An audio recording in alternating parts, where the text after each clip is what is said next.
radio station you can't live without. 24 hours a day, 7 days a week. Black Culture Radio.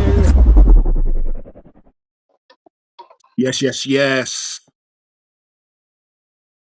That track is by Crotona P and Silence Someone. It's called Lose to Fear. Off an album called Serenity. And I have now in the house, I have Crotona P on the line. How you doing, brother? I'm good, my brother. I'm good. Thank you for having me. Yeah, it's appreciated, man. Got to give a big shout out, first of all, to Jerry Graham for setting this up, man. Peace out to Jerry. Right. Salute, okay. salute, Jerry. Yeah. So, since we're talking about Serenity, might as well start there. The album's dope. The album's absolutely dope. What were you and Silent Someone trying to achieve with this album? Was there a concentrated aim, or was it just putting in a load of dope tracks together around the theme kind of thing? To be honest with you, when we first started working on it, we didn't know where it was going. It was our first time working together on a project.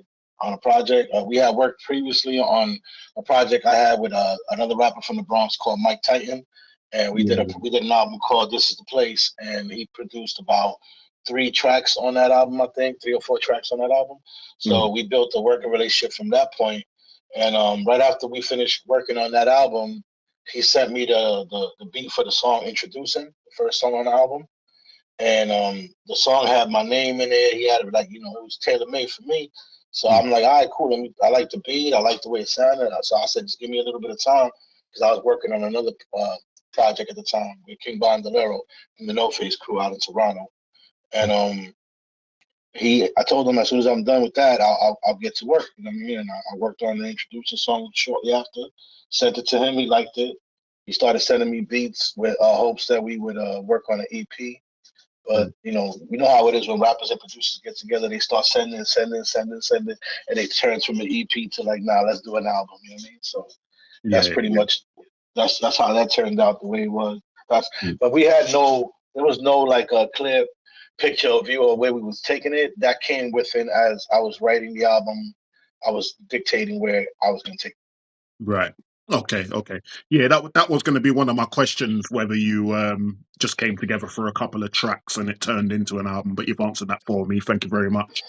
Okay, so is there anything behind the title Serenity? Because it's not usually a word that's associated with a braggadocious competitive arena like hip hop. So kind of what came first? Were you were you always going after the Serenity angle on the project, or did you just write a bunch of tracks that were serene, if you know what I mean, and then the title came afterwards? Yeah, it's kind of like as I was writing the album, I wasn't I started realizing that a lot of the message was message of finding peace within yourself and finding peace through acceptance and stuff like that. So as time went on, there was also a couple of positive messages that I was putting out there for people, just to take the music creating process a little bit more seriously and start thinking about what you're putting out there for the kids to hear too. So there was a couple things that I spoke about on the album that made me feel like, okay, this is obviously the place that I'm at in my life right now, which is a place of serenity, a place of calmness, a place of calmness and relaxation, peacefulness. I'm there right now at the moment. I'm not I'm not the same angry Crotona P that I used to be before, and so I felt like if that's not what I'm feeling right now at the moment, because life is full of emotions. Sometimes you got good ones, sometimes you got bad ones. Right now, at the moment, as I was creating this project, I was in a good headspace, and I still am, and I felt a certain peace while listening to this album. I didn't feel like really bad aggression. I didn't feel angriness. I didn't feel somberness or depression or anything. I felt like, it had a good vibration. So I felt like I wanted to let people know where I was at and what I found within making this album.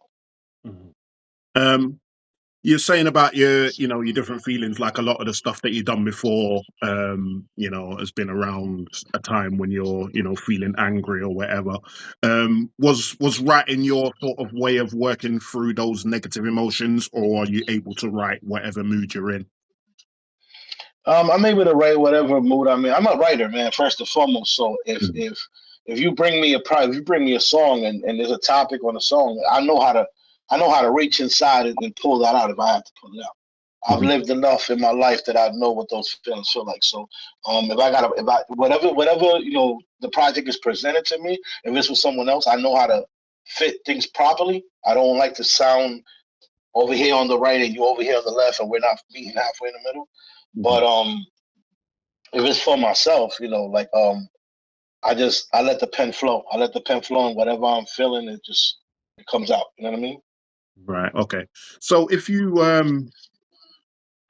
I mean, do you write with projects in mind, or do you just write a song and sort of, categorize them? Like, this is an angry track, this is a serene track, this is a happy track, this is a depressed track, and you sort of keep them for if you're doing a more depressed project or a more angry project or a more happy project, or is it? No, no. I actually right now, like if I'm working in between projects, Mhm. like sometimes I'm working on multiple albums or multiple projects at the same time. So if Sure. I'm doing that, depending on if it's a collaborative project with an MC, then I'm kind of trying to find where we at together, like so we can find a healthy balance. But Mhm. if it's by myself, like whatever the music speaks to me, like the instruments, the instrumentation speaks to me and lets me pour out what I feel by listening to that music. Yeah. I mean, that's pretty much what happened with me and Silent. Like Mhm. he was sending me the kind of music or the soundscape that I was searching for at the moment in my life. So it just fit perfectly. And sometimes it happens like that. Other times there's people's music that they send you that'll bring out a darker side of you that maybe you might have. And if I feel like it's bringing too much of something that I'm not at the moment or I'm not feeling at the moment, then I'll just leave that alone and we'll work on that later on if I'm feeling that way, or if you find some kind of balance sending me music doesn't that kind of finds where I'm at. You know what I'm saying? Like I'm not trying to force things anymore. Like I'm not trying to make a sad album and an angry album and a hard. No, Sure. it's whatever I'm feeling. I'm old enough right now that I feel like I just need to put out what I feel at the moment. Good, bad, ugly, it don't matter. But just be real within myself. I don't want to, fabricate nothing or put out stuff that is just to please a certain fan base or to please a certain demographic. There's people that love that depressing music. They love people that love that, shoot 'em up, bang bang bullshit all the time. You know what I'm saying? Like I'm not. I don't want to. I don't want to rely on just that type of stuff. I want to speak real life and speak, where I'm at in life. You know what I mean? Right. Right. Okay. I mean, is it easy to get into a different headspace? Like you said, when you were putting Serenity together, it's because, what I mean, you're sort of in a calm, serene place at the moment. But if someone had heard your some of your older stuff, some of your angrier stuff, and called you up tomorrow and said, "I got a track now and I need an angry verse from you now," would it be easy to do that, or would you have to sort of like, really dig deep to? It depends on the production they presented. Like I Mm. could dig into that, but the production got to take me there. The production got to make me feel that because Right. you could be talking some angry, depressing stuff on a beat that's trash, and if the beat's not grabbing me and it's not Mm. making me want to spit that and bring that back, then it's Mm. not going to happen. And I'm gonna be honest with you, like I'm not gonna tell you, yeah, I'm. Like, if we gotta like, especially if we have a close working relationship, I'm gonna tell you, bro, this is not for me. You know what I'm saying? Mm. And if usually that's the only people that I'm working with lately is just Right. people that I got real close working relationships with. You know what I mean? So Mm. if it comes to a person that wants to pay for a verse and they want me to, tap into a certain place, and if you bring the right production, then you're gonna get it. You're gonna get exactly what you want. But it all depends on the production. If it takes me there or not. All right, cool, cool, cool. Yeah, like the album's been out for, I mean, a little while now. Have you had a chance to gauge the response, the reaction to the album? It's been relatively good. I have no qualms with anything. I think the fact that people are receptive to it, they loving the commercial that we put out for the project before we put it out. They loving the artwork. Salute to my man Adrian Espinoza from Moski Graphics. He handles most of my artwork, and they loving that. They loving the songs. The best part about it is the fact that the DJs are playing it, and they're playing different songs from the album. It's not just one particular song that everybody likes and they just playing that one. Or I might have a certain feature that everybody wants to hear and they only playing that one. Like, no, it's been like out of 11 tracks so far, I've heard DJs play like 6 different tracks out of 11. So I'm pretty content with that. I'm happy with that. It's just a matter of just continuing to promote it as much as I can. And, you know, sales wise, you know, us independents, we don't do great, but you know, I sold a couple copies, so I can't complain. You know what I mean? Plus, we got it on vinyl. We got it on vinyl on ElasticStage.com, Serenity Crotona P, and we got it on CD at ditcd.com. So we usually always sell, you know, hard copies online, but you know, that money comes in a little later on, so we kind of know about it, like probably a few weeks from now or something like that, whatever comes in. But I mean, it's doing good. The stream is doing good. I don't know. I can't complain, man. I'm happy with the project. I'm happy with the way people are gravitating towards it. Nice. Yeah, I'll get you to repeat all that at the end so that it sticks in people's mind. Yeah. When you're approaching a project, do you have a certain process you go through? I mean, are you the kind of guy to hear the tracks first and then write to that, or are you the kind of guy that keeps a lot of you know, notebooks or, you know, voice notes? No, I used to. I used to keep a lot of notebooks and write rhymes just to write rhymes. And no, but I think I've gotten to a point where I've been writing for so long that, you know, I could turn it on and off at any given moment. So I feel a lot better writing to whatever's sent to me. Like I want the verse to sound organic to the beat. I don't want to have something already written that I'm trying to fit to the beat. You know, I could definitely do that because a lot, you know, you get away with a lot of those, but I feel that my best stuff comes out when it's organic and you send me something and I'm writing to that particular song or project or whatever. Like the whole keeping written stuff, I used to do it when I was younger because, you know, you felt that pressure of anybody calling you out on the spot and you had to have a new verse, you know, to spit or whatever the case may be. So I used to feel that a lot back when I was younger. But as I get older, no, I feel like, you know, I'm pretty content and pretty okay with where I'm at as an MC and as an artist. So if you send me something, I'm gonna write it right there on the spot. Yeah, I mean, you know, you are famously from the Bronx. You know, obviously, you know, I'm in the UK, so all I know about the Bronx is, you know, what I've seen on, you know, documentaries and, you know, films and TV programs and stuff. What's it like growing up in the Bronx? Obviously, you know, it's famous as the birthplace of hip hop. Is that visible everywhere as you're growing up, or is that something that you have to kind of like go and look for? Because I mean, obviously from over here, I don't know how big the Bronx is, you know what I mean? So, you know, is it everywhere, or is it, you know? Pretty much. I mean, like it's the hip hop culture and lifestyle has always been a part of my life growing up. You know what I mean? From the dressing to the music to like everything. So, you know, it's something I've always seen. I didn't have to go look for it or try to find it. It was in my face every day. Like I lived in front of the building that I lived in was in front of a school, a public school, and they had a really large schoolyard where different people from different blocks we would all meet up there. So like I got style, vibes, and everything from so many different people, so many different cultures. It wasn't like there was just Puerto Ricans on the block. There was Puerto Ricans, there was blacks, there was Dominicans, there was all types of people on the block. So we all vibed with each other. It was a lot of, you know, playing stickball, baseball, spongeball, you know, like a kickball, handball, basketball. It was a lot of that growing up, and it wasn't that. After a certain age, it was the whole going to the back of the schoolyard, everybody blowing it down, smoking weed, you know what I mean? Like, or drinking 40 ounces like we used to back in the days, you know what I mean? It was a lot of that I grew up. But that's, you know, throughout hip hop, they glorified a lot of that growing up. So, you know, the lifestyle was always there. So I didn't have to look for it or nothing like that. And being part of the Bronx was fun as a child. Like, there was great moments. There was bad moments. There were scary moments.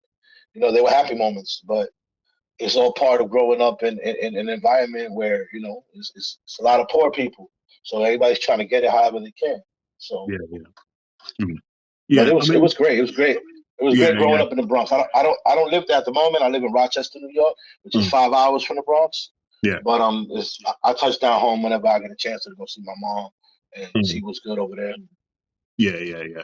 And you know, it seems like, you know, again, this is someone coming in from the outside, so it might not even be true, but it seems like, you know, especially the Bronx and, you know, sort of inner city New York in general, it seems like everyone's got a kind of, you know, different ways, different avenues of making money. Have you got any hobbies that you're trying to monetize, or is it just sort of strictly music at the moment?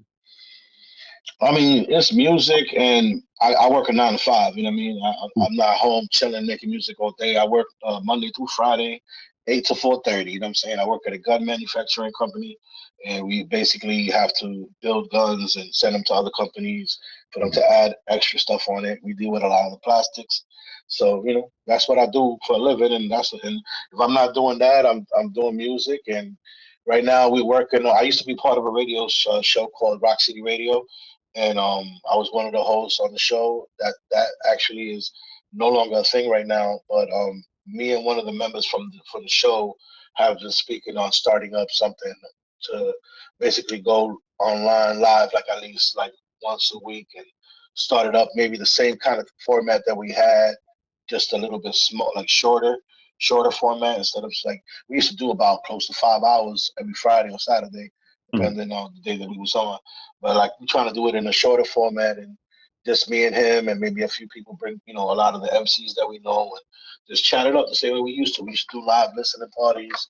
We used to do a whole bunch of stuff, interviews. So, I just utilizing the connections that I've made in music, and in a positive way, shed light to some of these people's underground careers that they trying to blow up. So if we could do anything to help out, and the same way you're doing with me right now, you're exposing me to people that never heard of me through your yeah, fan base. So I want yeah, to be able to do the same thing to some of the MCs that I know that I respect that are coming up, or that I've been around for a while and may not be getting the light that they're getting, and just actually ask them the questions that an MC would ask another MC. Because a lot of times, like we as MCs, we do interviews and stuff like that, and like when we do interviews with people that are not MCs, a lot of times they don't really focus on what was said on the album. Like yeah, they listen to the overall vibe and they get an idea, but they can't really go back and be like, yo, when you said this and when you said that, mm, like as an MC, you tend to like zone in more into the lyrics, you know what I mean? So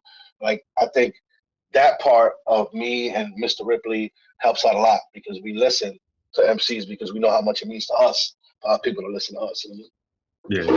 Oh, shout out to Mr. Ripley, man, because he's been showing me love on social media as well. So I appreciate that, man. I appreciate when I get positive feedback from artists. You know what I mean? Not just the ones Mm-hmm. I'm interviewing, but sometimes like Mr. Ripley's shown respect on a couple of my posts going back a little while, Mm-hmm. man. So you know what I mean? And he doesn't have to do that, obviously. But That's but yeah, that that's makes that's me a good brother. feel good. Yeah, especially, because I'm the same as you. You know, I got a 9 to 5. I'm just a guy that loves hip hop. Mm-hmm. You know what I mean? And the fact that I get Mm-hmm. to do this and speak to dope artists like you, man, you know what I mean? It makes me feel very lucky, and I appreciate it. Um, Mm-hmm. what are your earliest musical memories? I mean, what was the first track you remember that made you think, I like the way this song makes me feel? What kind of stuff did you grow up around with? What kind of stuff did your parents play? That kind of thing. I'm Puerto Rican, so my family played a lot of salsa music. Mm, They played a lot of like Spanish boleros. If you know what that is, it's like kind of like slow jam Spanish, but like in mm, their way, the way they do it. yeah, Um, I listened to a lot of that growing up. So I won't start naming artists because they're probably gonna like, throw people off. But there was a lot of people that I grew up listening to because of my dad, because of my mom, and we listened to a lot of Spanish music. And then when I was about, maybe I would say probably 8 or 9 or something like that. I don't remember how old I really was, but it was around the time that LL Cool J came out with "I'm Bad," and mm, when he came out with that, I heard that song, and that song kind of like made me take a step back, like, oh, this is different. You know what I mean? Like I had never heard nothing like that before, and mhm, I enjoyed it, so I asked to borrow the tape, and I brought the tape back home. and I played it. And I think in one of the lines he said something like, "I never seen a motherfucker run so fast," or something like that. And my mom's heard that shit. It was a rap. She snapped. That tape got snapped. That tape got snapped in half, and she didn't care whose tape it was. She just snapped in half, and then she didn't allow me like hip hop music in the house like that till I was about maybe 13. That my dad had left when I was about 12. And pretty much I was the man of the house, but I was 13, you know what I mean? So, but I was I started listening to Cypress Hills. Yeah. Cypress Hills came out. And when I heard them, I'm like, oh, Jack, Latinos is rapping? Like, like that, it was kind of bugged out to me. And, I caught the bug, but then I started listening to a rapper by the name of Curious George from out of Harlem. And when I heard him, he said a line in his song he said, half Puerto Rican, half Cuban, not Fidel. And I'm like, oh, wow, he actually said the Puerto Rican name in the song. I'm like, that's crazy. So when I heard him say that, it kind of inspired me to try to see if I could do the same thing, to put it down on paper and try to rap to a beat. And the flowing part I got very, very, very fast, because I knew how to emulate kind of what I was hearing. But the lyrics was where, it took me a while to actually realize that you had to say something, because when I had hit high school, we used to cipher because people knew that I rapped in the school, but they never really listened to what I was saying. So we was in a cipher and I was rapping one day with a couple dudes, and one of the dudes after the cipher, he came up to me. He was like, "Yo, you got ill flow, man. Your voice, your delivery, you sound ill, but you got to start saying something, bro. Like, you're not really saying much. You know what I mean? This and that." So when he told me that, I was like, I didn't really know what he meant at the time, but then he started telling me, "Yo, listen to people like Coogee Rap, listen to people like Nas and that." And I started listening more. You know what I'm saying? I started listening more. I started realizing what I was lacking. So, I started incorporating some of what I was learning from them, but trying to do it in my own way. But as you growing up, you emulate a lot of people, a lot of styles, and you try to sound like certain people. But it took me some time, but I finally found my niche and how to sound like myself. You know what I'm saying? And after that, it's been smooth sailing ever since. You know what I mean? I just been creating projects and trying to build catalog. Yeah. So was it a mixture of sort of solitary writing and ciphering, banging on lunch tables, or was it sort of mostly banging on lunch tables? It was. I had a couple people on the block too that rap. So a lot of it was, you go home, you write, you memorize, you come back to the block the next day, you spit it. You know what I mean? Everybody's spitting their new verses or their new 2 or 3. Some people had 2 or 3 new verses, so you had to respect that. You know what I mean? But it was you go home, you write, you go home, you write, you go. And there was points where I was waking up in the middle of the night, like at 2, 3 in the morning, just to write verses down that was in my head while I was sleeping. You know what I mean? I went through that whole process from the age of I would say 13, probably to about 18. You know what I mean? Where I was just waking up in the middle of the night writing verses and trying to do what I could. And through that process, there was crews that I was involved in that I got down with, and then groups that I was part of, until I finally decided to go solo and do my own solo thing. Probably like at the age of 20 something. I can't remember when, but somewhere around then I decided to do my own thing. Okay. So did that sort of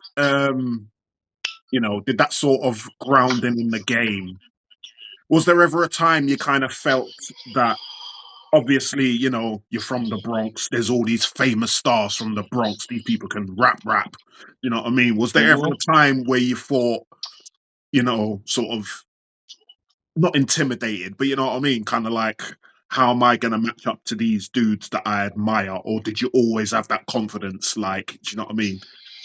What I I'm think it took writing, me. people around me are responding to what I'm writing, so I know I've got something here. Do you know what I mean? Or was there that fear that you could never match up to other BX greats? No, I think the fear was only there till I got the words out. Once I got the words out and I got the reaction from most people, it was never like a bad reaction. Like I never really got nobody to be like, besides that one dude that I told you about in high school. But besides him, I never really had people come to me and tell me like, "Yo, that verse is trash," or "Yo, you garbage." And I never had that. Like, I always cared about what I was saying, the way I was putting it together, the way I was flowing to a beat. I always cared about that type of stuff. So, nah. there was really no fear. It was just the fear. The fear was more like once it started getting to a point where we started talking to people about business.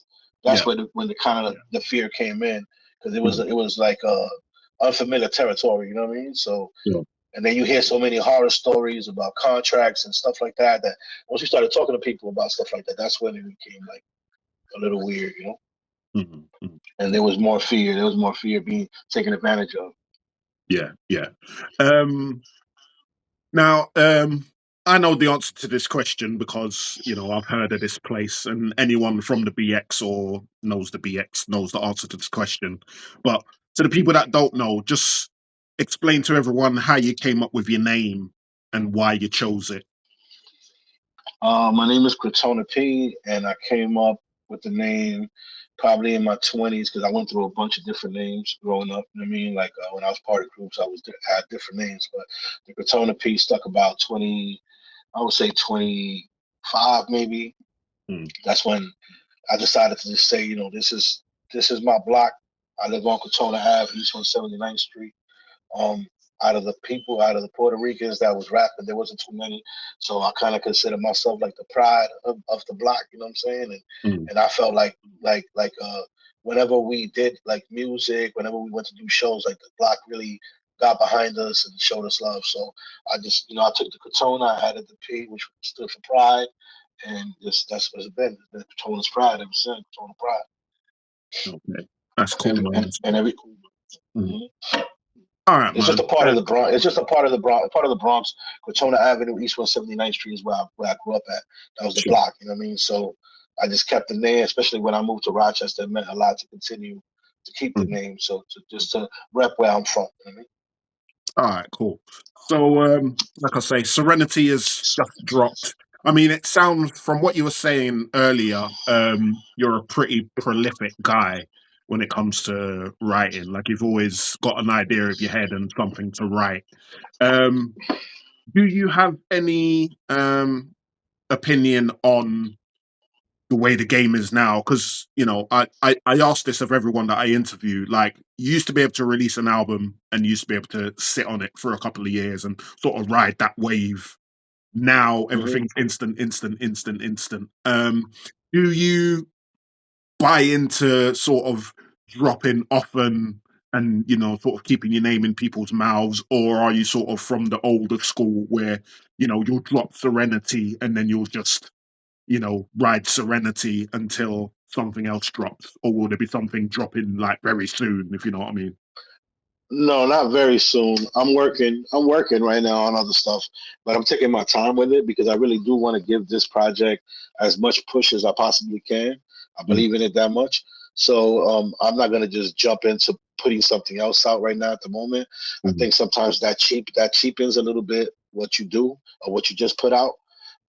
That's just my opinion. You know what I mean? Like, but what I do also realize and acknowledge is the fact that if you don't keep something out there regularly, at least, every few weeks you're on a feature or you just something, put out a new single or something. If you're not continuously putting stuff out these days, then you get lost in the shuffle, and they kind of like people that not that they forget about you, but they don't care as much. They care more about the stuff that they're able to access frequently. So I do believe that, at least 2 to 3 projects a year, if you can, as an underground artist trying to get out there and trying to build a loyal fan base. 2 to 3 projects is good. There's people that I know that's my people's, and they put out 12 a year, 13 a year, and it works for them. Their fan base keeps coming back and buying and supporting not only their music but their merch. They got that stuff together, so they're actually giving people something. They're not just giving people badly mixed songs and stuff like that. These are people that actually put work into what they do. So if it works for you to put out a lot of material constantly, then great, do that. But for other people that take longer making albums, I think you do have to realize that you got to put a couple singles out there in between, or be part of a couple features that matter in order for you to keep your name out there, circulating. Right. Okay. So are you the kind of guy to sort of try and meticulously plan what you're going to be doing for the next year, 18 months? I mean, do you have a sort of idea in mind of when this next project will drop, and how you're going to keep sort of Serenity in people's mouths up until that time? Or is it sort of more sort of freelance, we'll see what happens kind of thing? Kind of, sort of with Serenity, I got to shoot a couple of videos, so I took my time with that, because that way I can give the project a little bit more of a shelf life, because if I put out 5 videos the first 5 weeks that I put the project out, then it loses steam after that, and kind of dies out. So I'm kind of like gonna start shooting. I'm just gonna start shooting videos soon, as many as I can. And then while I'm doing that, I'm working on a project right now with Anaje Jordan, who's another producer, and also that's been out. He's been out there for a while, and I'm also I'm working on my second project with Tally Rodriguez from the Knuckle Dragons. I'm working with him on we did an album last year. Was it last year or the year before, called The Authenticos, and we're gonna follow that up with a new project. I already got all the production for the project. Probably I got close to 20 joints, 21 joints, but I don't know if I'm going to do 21 joints to put out, but we're going to figure it out. But I definitely got the production that I want for that project. The Anaje Jordan project, we're working on it slowly, because he was going through some stuff with his timing. So he started sending me more beats recently. He sent me a few. I knocked out one song that I recorded already, and I'm about to record another one as soon as the stuffiness goes away. About to record another one that I'm going to have Piff Pennywise. I don't know if you know who Piff Penny is. Yeah. I'm going to have him and Reckless 310 on that too. I'm going to have him on that. So that song's already planned out. But like I said, the Anaje Jordan project, I'm working on it little by little. And that comes out when it's done. I'm not rushing anything. I'm not rushing the Tally project. I am gonna get a couple singles ready, random singles that might not even be on those projects, but I'm gonna get them some probably some solo joints, some joints with features, just to have stuff to put out when I feel like putting out.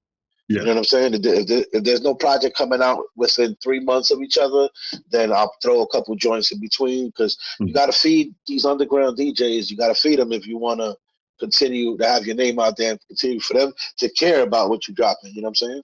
They gotta have because sometimes if you take a long time without sending something, and then you start sending it, it's like I don't know, my personal experience. Some of the DJs start the front and they don't really play your joints. You know what I'm saying? Like they probably feel like you're not taking it seriously enough, or whatever the case may be, and they don't want to probably help the process. But I say keep stuff in motion.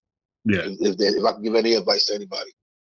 I've always found that strange. I mean, I don't pretend to be, maybe they know better than me, but for me, good music is good music. I don't care, who you are or whatever. If you drop one great project a year, then I'm going to play tracks off that project if it's good. Do you know what I mean? It's like, I've been waiting a year for you, so I don't care how good your stuff is. I'm not going to play it. That's weird to me personally. Do you know what I mean? So I don't understand that mentality. But I see what you're saying. But what I've experienced is that a lot of this is relationships. You know what I mean? A lot of this music stuff is relationships, and DJs, especially DJs, they like to feel that you're actually authentic with them. They don't it's like people that send the track to 30 DJs and just in one email. Like they don't respect that. They want you to build some kind of rapport with them, and I understand. So excuse me. I get it. I'll go about doing that, no problem. All right. What I would like you to do now is to just give some shout outs to the people that are around you doing good stuff, the people that have helped you along your way in your career or whatever. Just give flowers, man. Just shout out a few people that deserve it, basically. I'll try to remember everybody that I can, but right now, first and foremost, I want to give flowers to my brother 11 Ego Crusher. We got a video actually on YouTube from a while back with me, him, and Snagglepuss. I don't know if you're familiar with Snagglepuss. It's us three on a track, and he really helped me a lot. He actually was the one that taught me how to count bars and how to format songs and how to write hooks and stuff like that. Like when I was first coming up, he took a liking to me and took a liking to the way I rapped. So he was like, let me just show you how to make a song. You can do it your way, how you want to do it, but let me just show you how to more or less format it, with the 16 bar verses. At the time there were 3, and then the hooks, the 8 bar hooks, and then maybe a bridge. If the beat changes, he started showing me little things like that, and I appreciate him. That's my heart. You know what I mean? That's my brother. And he hasn't been in the best of health lately. So, I'm wishing him well, wishing him to get better and to get everything his heart desires, man. That brother's been grinding for ages, longer than me. So I want to give shout out to him. I want to give a shout out to my brother Schizo Flows from Hex Nation. He was another major, intricate part of my life in this music game and showed me how to monetize my music and how to get online and get in the streaming sites and actually start making some kind of change from it. Salute to him, the whole Hex Nation, and salute to my Big Bang Kingsman brothers, CeeLo Dubai, Blast Blicker. It's always love. We've done projects together. Salute to my brother Mike Titan, M. Doc Diego, Mr. Ripley, my whole 6-man crew, the Bad Seed, Honey De Niro, Excel, Silverback Loren, Shay Cobain, Murder Megs, XO Joe, John Smith. If I'm forgetting somebody, please. LR Blitzkrieg. I think that's Rich, DJ City Rich. Salute to DJ City Rich. Yeah, man, we got a whole big squad. We got way more producers than we got rappers, so it's a problem. You know what I'm saying? We're a serious problem as a unit. You know what I mean? Salute to Van Guns. Van Guns, also a producer from 6-Man. Salute to Poe Mack. He just put a project out with Van Guns. Another good brother. Ease and Mad Assassin I met in Albany when I went to perform. Another good brother. You know what I mean? Man, so many people that have helped me go. Snagglepuss, legend, you know what I'm saying? His rap with Brand Nubian, Biggie Smalls, he's rapped with all of them. And he actually, he showed me enough love to get on a joint with me when I was nobody, when I was just starting up. And he liked what I was doing and gave me a shot to get on one of my joints. And that was a major impact in the music moving and people recognizing who I was because he rapped on a song with me. So salute to that brother. Every legend that's ever gotten on a song with me, you know what I'm saying, from 9MM to Punchline from Punching Words. Man, so many people, man. Just thank you to everybody that believed in me, that thought I was dope, that still thinks I'm dope, and people that support my music and share it. Everybody, we got so many people online. I'm just horrible with names, but I know we got Corbin Skipwith, who also does a lot of reviews for the whole underground scene. Salute to him, man. All the brothers in the Facebook chats, they know who they are. They really rock with us. The Facebook chat dudes, they really share what we do. They care about the albums that we put out through the year. They rank them. They do all types of stuff. So salute to those brothers because they really care about the underground artists and the time and the work that we put into it. But yeah, man, salute to everybody. Salute to my moms.